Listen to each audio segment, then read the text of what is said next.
bila sebut Quran saya nak tegur benda yang kedua sikit. Ni sebelum saya terlupa saya tegur siap lah. Benda ni saya rasa ramai yang tak terfikir. Pertama saya nak abang benda ni maklum. Benda ni saya nak minta maklum kalau yang dah buat tinggal.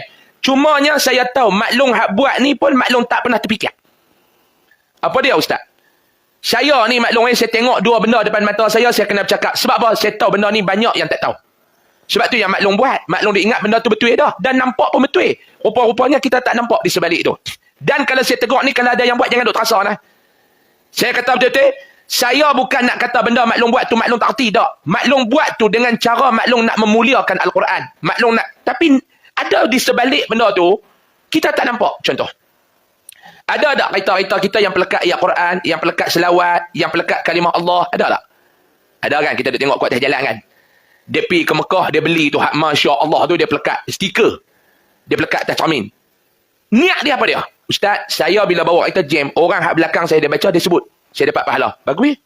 Kawan tu tengok apa dia? Oh Masya Allah. Lepas tu dia pelekat pula, Allahumma salli ala Sayyidina Muhammad. Ustaz, korang-korang saya dapat juga lah pahala Ustaz. Orang baca. Betul tak maklum? Betul. Yang pelekat ayat Quran. Yang pelekat ayat, apa nama, selawat, ayat kursi, Fatihah, semua kita buat tu maklum. Yang pertama kita nak memuliakan Quran. Yang kedua bila jam, orang baca, kita dapat pahala. Orang pun dapat pahala. Niat tu salah tak? Tak salah. Bagus tak? Bagus. Cumanya maklum, ada di sebalik benda tu maklum tak nampak. Yang ni saya nak abang. Kalau maklum boleh bubuh, maklum boleh jaga kesucian tu, bubuh. Saya tengok dengan mata saya. Tulis Masya Allah tu, dia pelekat kat cermin luar tu. Dia parking kereta dekat bawah pokok. Burung berak. Tarik burung meleleh kat atas Masya Allah. Saya tengok dengan mata saya. Kalau nak pelekat, silakan. Tapi janji satu benda, jaga kesucian. Yang kedua. Yang ni pun saya tengok. Di satu bengkel. Saya pergi tukar cermin kereta saya kata. Mai satu kereta tu. Dia duk pelekat ayat Quran tu lah. Kalau dia pelekat jenis kod dalam tu, jenis rotek boleh koyak tu tak apa. Ni hak stiker lekat tu ya. Kalau nak buka pun kena kikih. Bila cermin dia retak 1,000, Cina kedai cermin tu angkat sekeping, tak.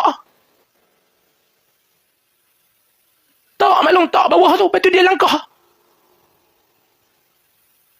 Saya sampai tengok Allah buat je lagu ni. Saya panggil budak Melayu tu angkat sendak.